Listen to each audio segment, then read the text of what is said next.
Computer, initialize holosuite.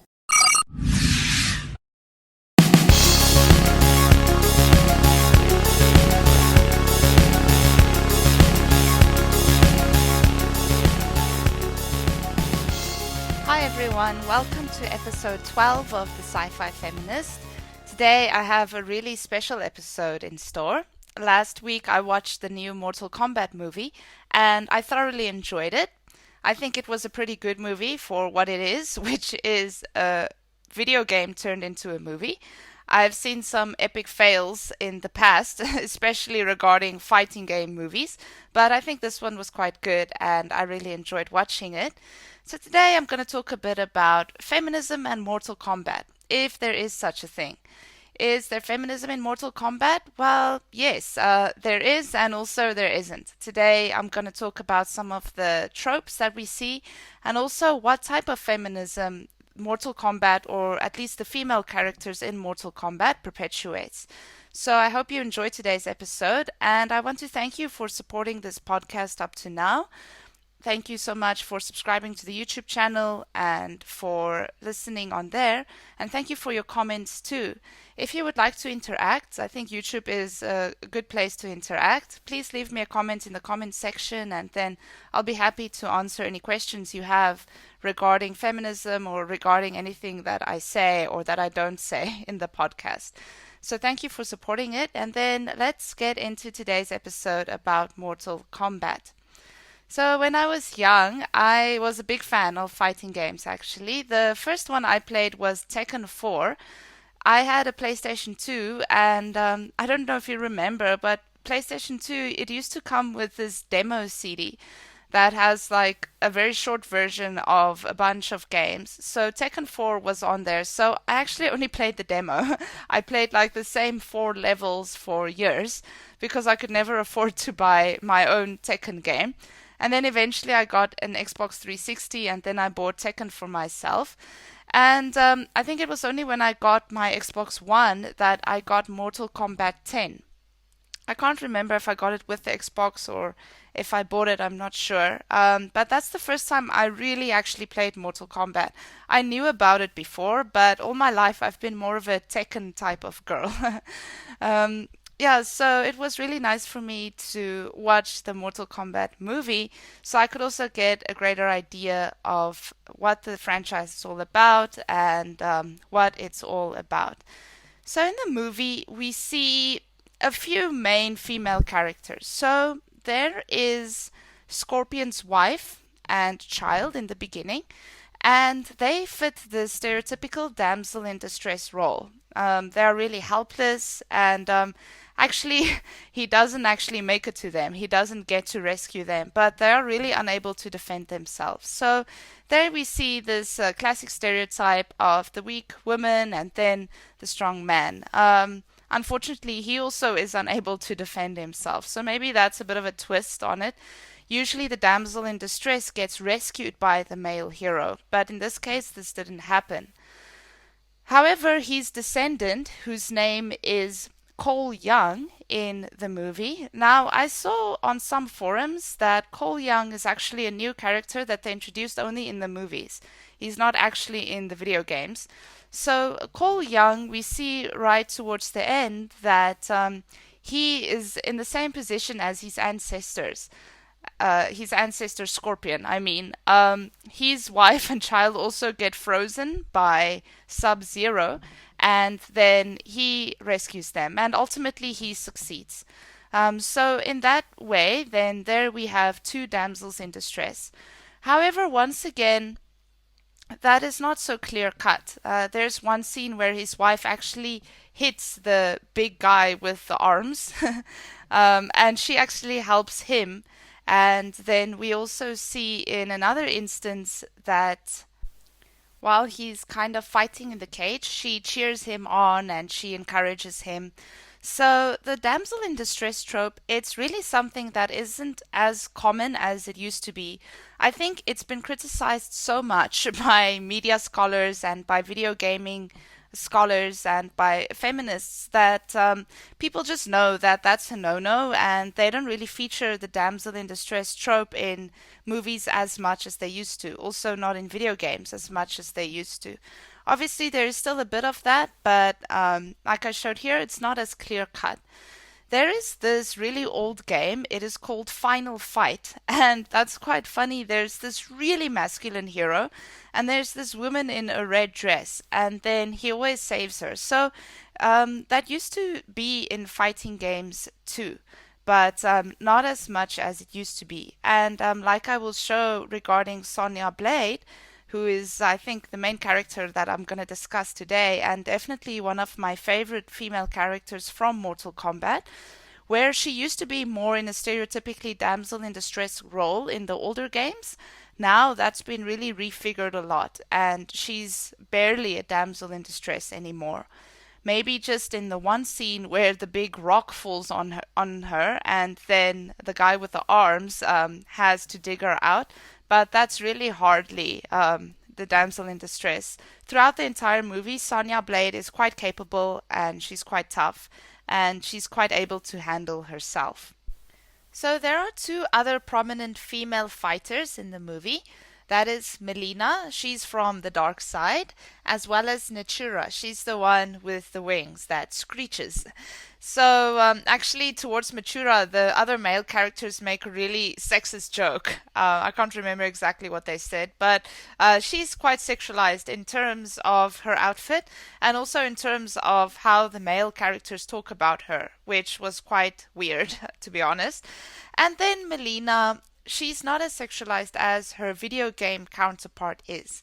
Now, actually, in video games, female fighters in these fighting games, this includes like Street Fighter, Tekken, Mortal Kombat, even though they are generally quite strong, capable female characters, they're usually very sexualized, and not a little bit, but quite a lot. So, actually, some of my favorite characters from Tekken was Christy Montero. I remember her outfit was like short shorts and a crop top, and her breasts were huge and her body was very sexualized, as well as Nina. I quite liked Nina too, the assassin. She was also quite sexualized.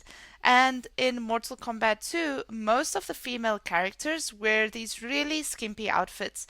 And they're not only skimpy, but the characters also have really large breasts, and their outfits kind of draw attention to these feminine parts of them. Um, I guess when Mortal Kombat came out, this was part of the appeal, to have these really, because the game is so gory and it's supposed to be so shocking. I think they did that to because that kind of fits the game and it fits the overall aesthetic of the game. And in the same breath, I have to say that you could make the same argument about the male characters. In fighting games, even the male characters are quite sexualized. One of my favorite male characters in Tekken was Li Chaolong, and there's this one cutscene where he's like sitting on next to the pool, and you see his whole torso, and he's in this like speedo, and he's also very sexualized actually. So maybe this is just what the genre is. Maybe this is just what it's about. But still, I feel like it's a bit over the top, and especially, I mean, in the old games, it was kind of okay because they were mostly pixels, so you could not really see all the details of the women's bodies and their sexualization, although, you know, it was certainly implied. In the new games, like, what's that one called? Is it Soul Calibur? I think. I saw a screenshot from that game, and you have this like female character who is very sexualized, and she's in super HD, like 4K resolution, and she's still like her breasts are really big, her waist is really thin, and her outfit really draws attention to all the sexual parts of her body, which I thought was quite unnecessary and gratuitous, and that's still a trend we see today. I was shocked to see that in a video game that came out like in 2018. It kind of shows that maybe we're not as progressive as we think, you know, if that is still considered female empowerment. this is an interesting fact. Actually, in Street Fighter, initially it only had male fighters. But then later they realized that more women were playing video games and they also enjoyed it, so they introduced female fighters. So this is quite an interesting point too. Are the female fighters there for girls to play video games so that they feel like they have a character that is their gender that they can fight with?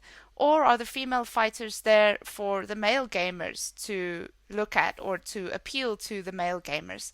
Maybe it's a little bit of both, I think. I certainly, as a girl, I prefer to fight with female fighters. Maybe it's just me. Maybe the gender of the fighter doesn't matter for most people. Maybe male gamers choose the female fighters because they are good to look at. I'm not sure. But personally, for me, I like to play as a female fighter because I'm a girl. So there's that aspect of it too that we also need to consider. Right, so back to the movie, then it's quite good to see that most of the women in the movie, they are not actually that sexualized. Now, I'm going to focus more on Sonya Blade because she features the most. So, Sonya Blade in the video game, her original outfit was actually not as sexualized as the other fighters' outfits. She used to wear like a sports bra and like exercise pants, which then later turned into a more military style outfit. So perhaps she's not as sexualized as most of them. And this is quite an interesting thing that it says on the Mortal Kombat wiki about Sonya Blade. So I'm quoting, it says, Sonya represents a very emancipated and headstrong woman, but for all her stubbornness and pride, she deeply cares about the lives of her friends and comrades. And then right at the end of this part about Sonya, it says, like most Mortal Kombat characters, Sonya also fits a character archetype, being the series' first damsel in distress. She was frequently kidnapped by the forces of evil early on in the series' canon. However, as the series went on, she became less of a damsel in distress. I think that's quite interesting to see how this character changed over the years and how she went from being a damsel in distress to actually being, I think, one of the more progressive fighters we see in the game. So, in the movie, in terms of Sonya's outfit at least, they chose an actress who is definitely, how can I say, heterosexually attractive, and she definitely has a good figure. But she's, in my opinion at least, she's more fit than sexualized, if you know what I mean. Her outfit too, she doesn't wear short shorts or anything that's very revealing, but she wears an outfit that you would expect a person from the military to wear. She wears these baggy pants, or they're not really baggy, but more military style pants, and boots, and then she also wears a tank top. Kind of like the new Lara Croft as well. And then the tank top isn't a very low halter one. It doesn't really draw attention to her breasts, although it doesn't really draw attention to her muscles either, because the actress isn't particularly muscular, like Sarah Connor, for example. But I think they did quite well to not make her, how can I say, gratuitously sexualized or unnecessarily sexualized. Her outfits and everything, it really kind of fits the situation that she's in. It's not out of place, if I can say it like that. And when we see Melina too for the first time, her outfit definitely draws a little bit more attention to her feminine aspects, like her hips and her armor, like has these specific parts that's on her breasts. Like only her breasts have armor. It's quite weird. So that kind of forces us to look at her breasts. So that one is definitely, she's a bit more sexualized, but maybe it's because she's also fighting for the evil side. There's also this trope that evil women are more sexualized for some reason. Maybe it goes back to the whole Lilith thing. If you don't want to know what the Lilith thing is, then please listen to episode 10 about Lilith. So it might go back to that, I'm not sure. But in terms of Sonya Blade at least, I think they did quite good to make her not as sexualized. And then we see that she kidnapped this guy called Kano. and he's a bit of a loose cannon. So they have this very strange relationship where they keep insulting each other. And then the first time we meet her and Kano, he says something really sexist to her. I'm not going to repeat it because I don't like to say it, but he makes quite a sexist statement. And then the first thing she does is she like beats him up. So I felt a bit like, oh, cool, she just punches him and she's like, what the heck. And then later, she makes a deal with him because he knows where the temple is, where they train for the Mortal Kombat tournament. And then she's like, okay, I'll offer you 2 million if you take us there. Because he's just like, I'm going to leave. And then he's like, oh, where are you going to get 2 million? And she's like, I'll give you 2 million if you take us there. And then he's like, okay, 3 million. And she's like, okay, done deal. And then later, what's his name? The main guy, Cole Young, he asks her, where are you going to get 2 million? Because she lives in a trailer. Like, she's not rich. And then she's like, what, you think I'm really going to give him 2 million? Lol, no, I'm just going to, use him to get there and, we'll see what happens. So I think that was quite good too. We see that she just kind of like, yeah, you're stupid, so you're an idiot, or you treat me so poorly, so I'm just going to use you to do this. Obviously, there's a negative stereotype too, which is that women are really manipulative, and that women are sneaky. But then we can say the same about some of the male characters in the shows, in the movies. So yeah, I don't think that's a big problem. Actually, I felt like it's justice, when she did that. Yeah, but that's just my opinion, of course. And then in the desert, they have this kind of a fight, and I can see Sonia is more of a. We can see she's a good character. She's inherently probably a good person, like it says here on the Mortal Kombat wiki. We see that he's like, no, fight me for the sign, because you need to kill someone else that has the sign to get the sign, right? So then she easily beats him in combat, actually. She really easily beats him, but then she decides not to kill him, and she's just like, nah, I'm not gonna do it. So I think that was quite good too, but it's a bit frustrating. And then later, when they pair the people up, who's gonna fight against who, we see that initially Sonya wants to fight Melina because Melina messed her up quite badly in a previous scene. But then they're like, no, you're gonna fight this guy. You're gonna fight, what's his name? Kano. So then we see that they have a final showdown. And what's quite interesting about the way she fights him here, because he obviously has the advantage now because he got the laser eye through training. So he has the laser eye and she knows that she's at a disadvantage. So what she does is she fights him with her brain rather than her body. So she uses the floor and she hides in the floor, and then she kind of traps him. Yeah, I'm not. It's very difficult to explain, but my point is that she doesn't fight him with brute strength. Initially, she fights him only with her brain, and because of that, he ends up losing, or he ends up being at quite a disadvantage. And then through that, she also manages to destroy the advantage that he has regarding that eye, that laser eye that he has. So this reminded me a lot about the heroines in science fiction from the 1970s and 1980s. When we look at Ellen Ripley and Sarah Connor, for example, they also, although they sometimes fight with brute strength, a lot of the time they also use their brains rather than their bodies to do the fighting. Like Sarah Connor, when she escapes from the mental asylum in the beginning of Terminator 2, she realizes that with brute strength alone, she's not going to be able to get out of this asylum. So she rather uses tactics. She takes her hair, not the hairpin, a paper clip. She steals a paper clip and then she gets herself loose from her chains.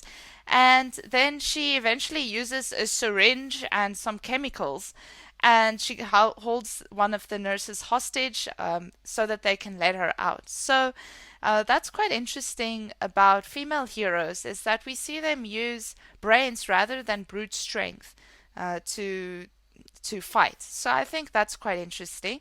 And then later, of course, she does use brute strength. She actually kills him, and then she gets the sign.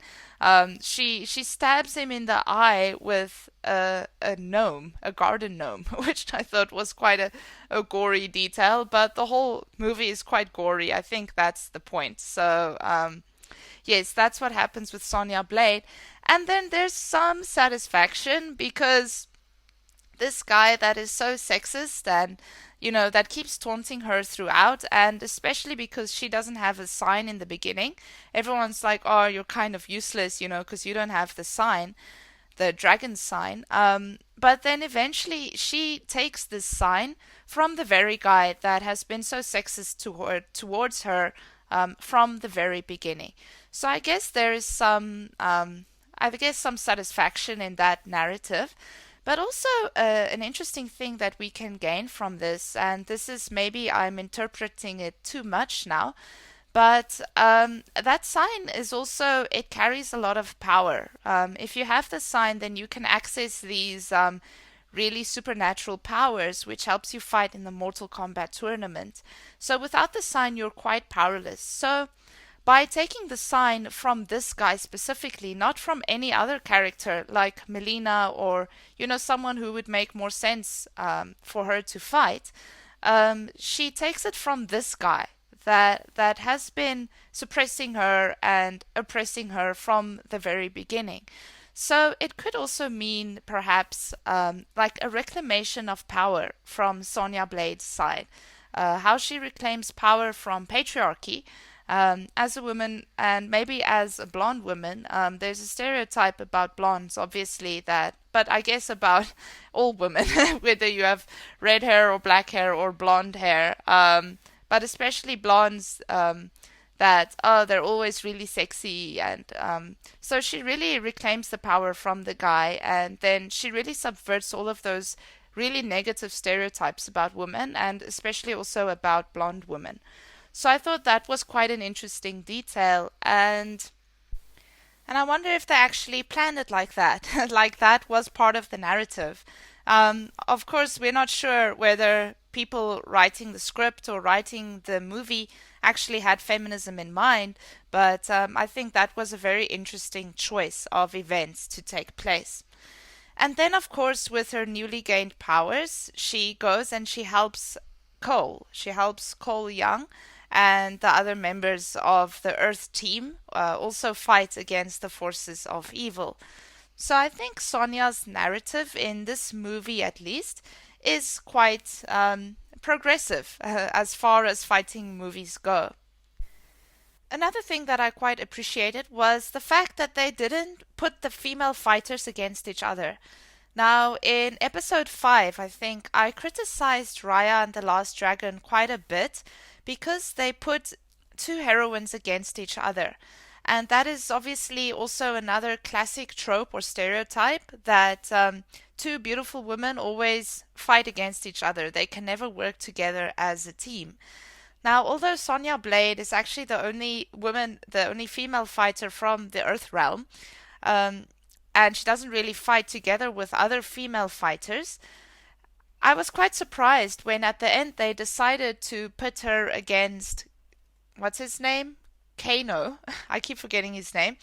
That they decided to put her against Kano and not against one of the other female fighters. That is really something that I expected because it's been a stereotype for so long that if there's two chicks, from either side, like one from the good side and one from the bad side, then they always need to fight against each other. So I think that was quite good too, and that was quite progressive on the part of Mortal Kombat as well.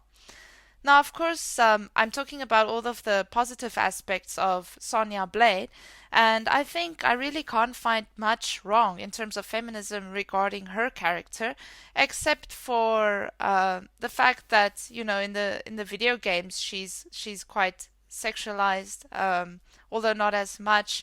I think she's definitely the most tomboyish one out of all the female fighters. But on the dark side, the female fighters from there, especially the one with the wings, that was really, she was not only sexualized, but also her death. I found it quite brutal and quite unnecessary. But once again, this is Mortal Kombat we're talking about. It's all about the gore and the gruesome death scenes. But the way that woman is killed is very gory and very gratuitous. And I think obviously we feel some satisfaction when we see her die because she's one of the bad guys. But again, there's such a problem with violence against women in our current society and in the current zeitgeist. So images like that really make me feel a little bit uncomfortable.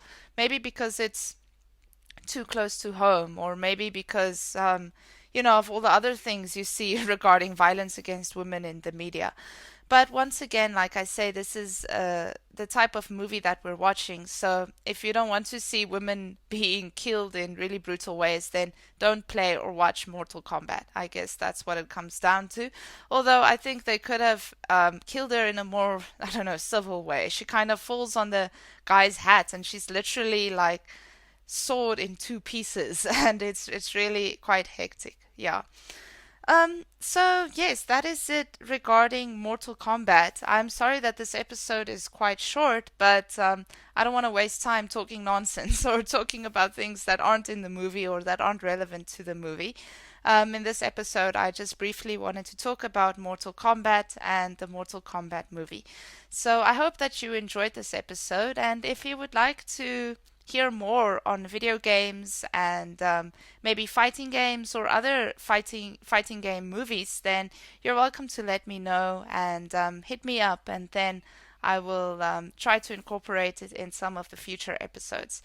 For next week's episode, you can look forward to a really interesting discussion on the latest version or the new version of the cyborg from Star Trek, 7 of 9.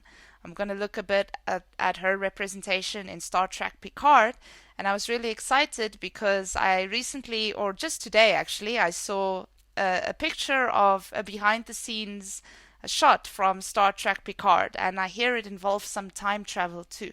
So next week I'll be talking about the rebooted 7 of 9, and until then, I hope you have a wonderful week and live long and prosper. This is the Sci-Fi Feminist signing out for now. Bye-bye.